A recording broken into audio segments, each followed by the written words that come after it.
Still? Okay, all right. Well, I think I'm going to not go to full screen because I have a reason for doing that. So,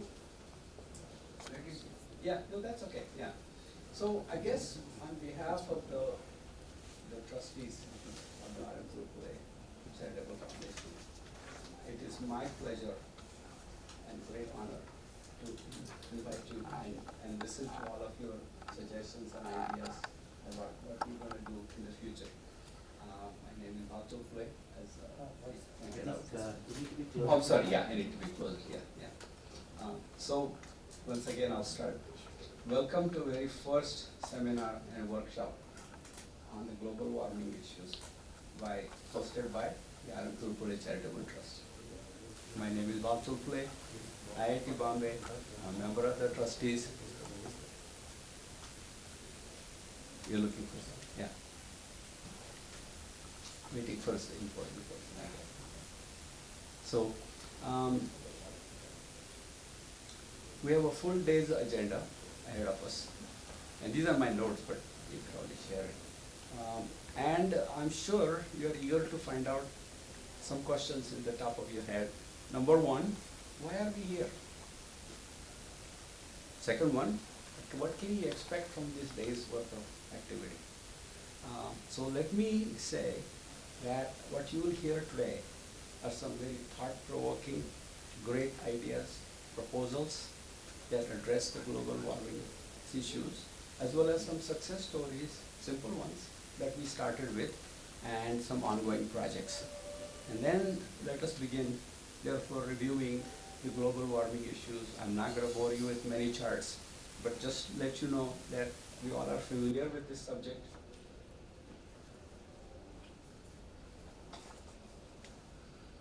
One can see all these pictures and say, oh my God, how many things are there. So the key thing is, all of us have observed that natural disasters, I'm sorry, we have somebody, guest with us. The sound. There's some problem? The sound. Like this, the mic. For the sound then. Okay, yeah, Easier to- okay.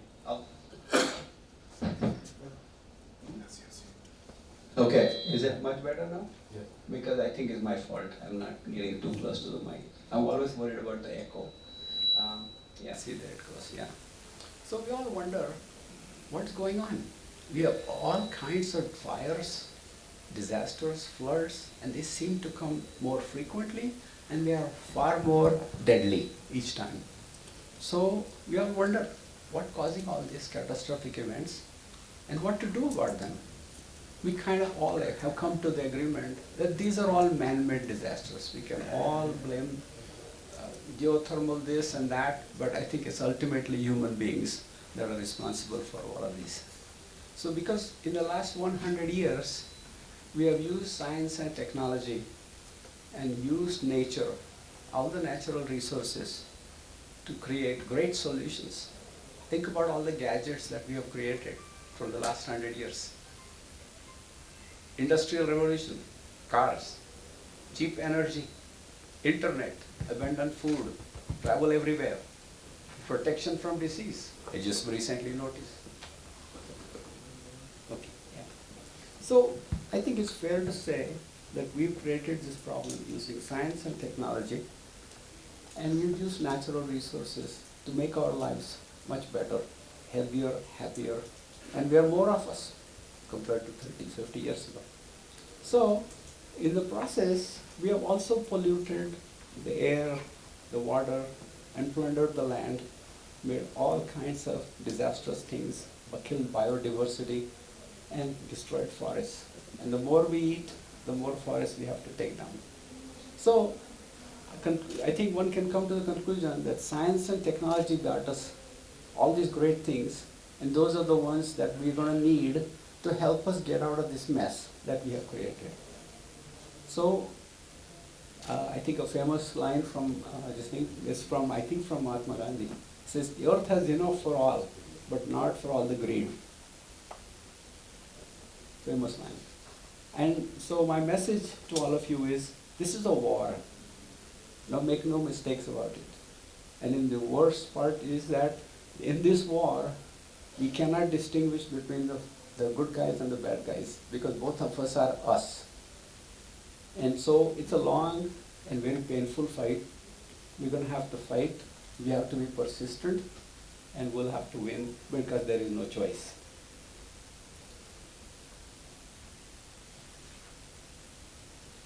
So against this sort of sobering backdrop, I want to talk a little bit about what our charitable trust is all about, and how it was started, and some of the interesting things. Won't take too long, I hope. Keep me on time. Yeah. So it was a charitable trust created by my father, Justice Dr. Bhal Tulpule, who's a retired High Court judge, and through and through, lawyer and judge, probably 5 generations of law people. Didn't have any scientific or that kind of things, but later in these years, he started asking questions. Especially last 4 or 5 years. What's going on? Everything is hard. Things are bad. Who did it? How bad is it going to be?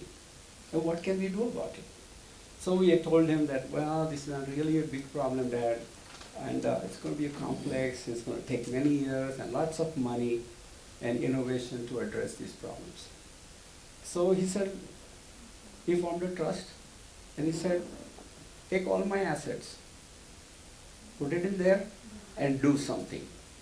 That's the one reason I used to be afraid of talking to him, because if I bring a problem, at the end of the day, it's like, okay, what are you going to do about it? So you have to selectively go there.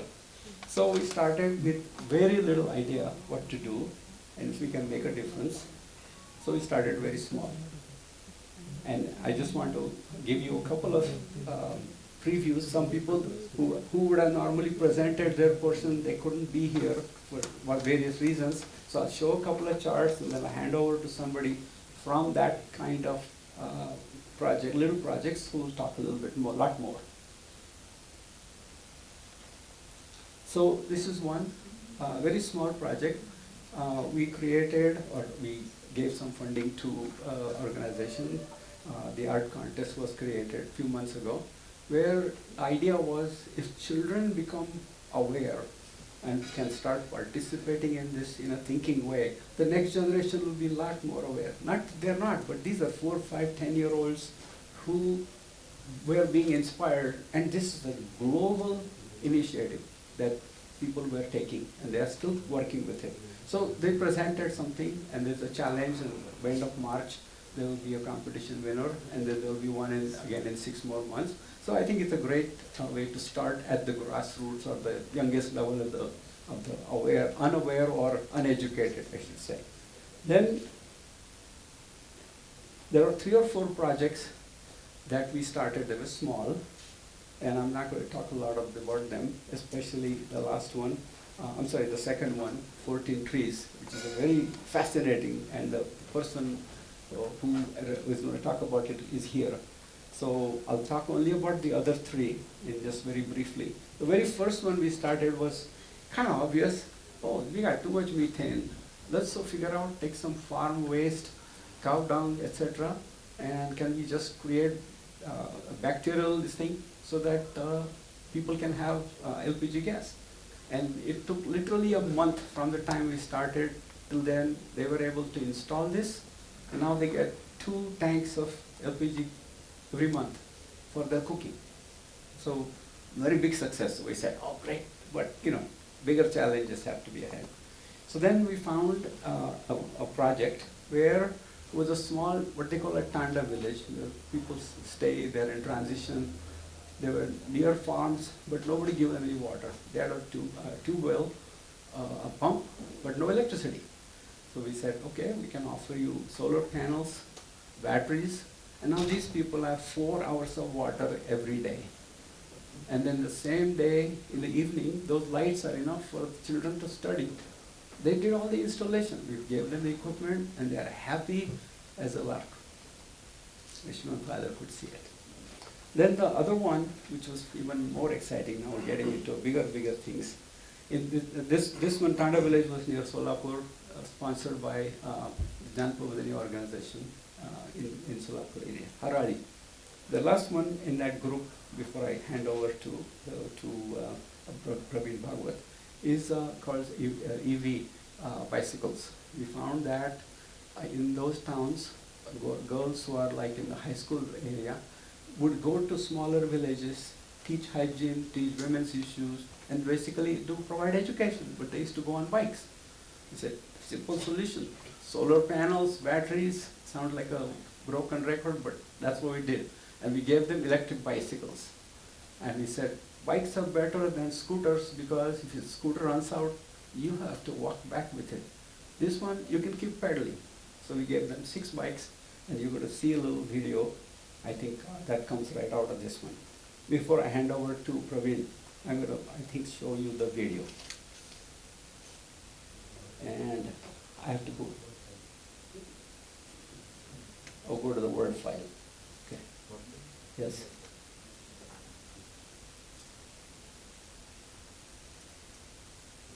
I have to do Control Enter or something, right? I tried it 10 minutes ago, it works, but let's pray. You'll enjoy it. The kids are just happy, and they enjoy their day. They're able to go to longer distance, teach other children what to do.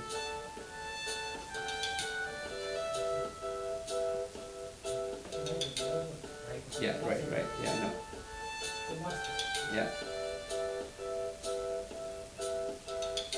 Can they see?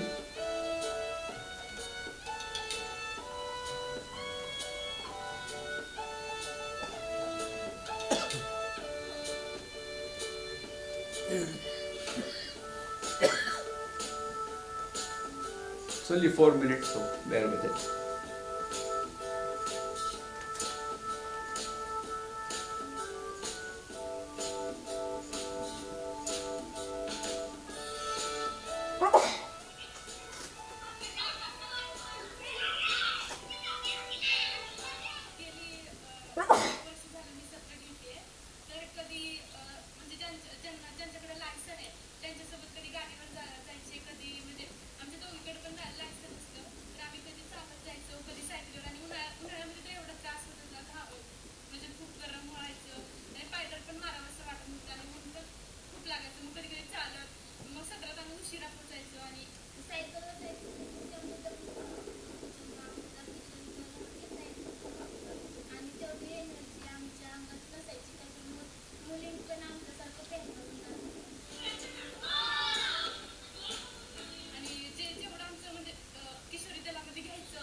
Let it go.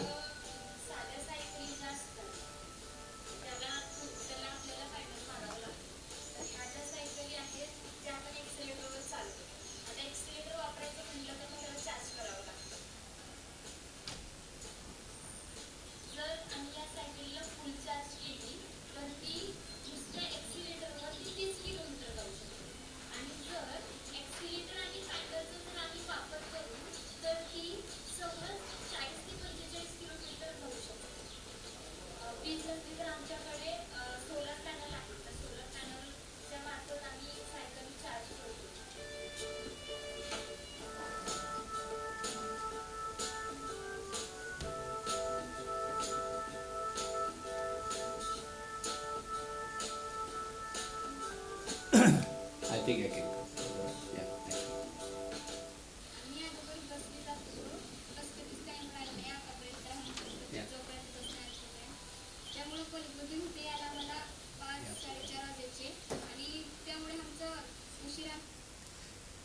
Yeah, I think go back here. Thank you. Well, I think you get the message that this is really, really interesting, but small projects. And I want to yield the floor to Praveen Bhagwat, who's going to talk about another fantastic, fascinating way to take care of nature and all great things. I want to yield the floor to him, and I think we have to give this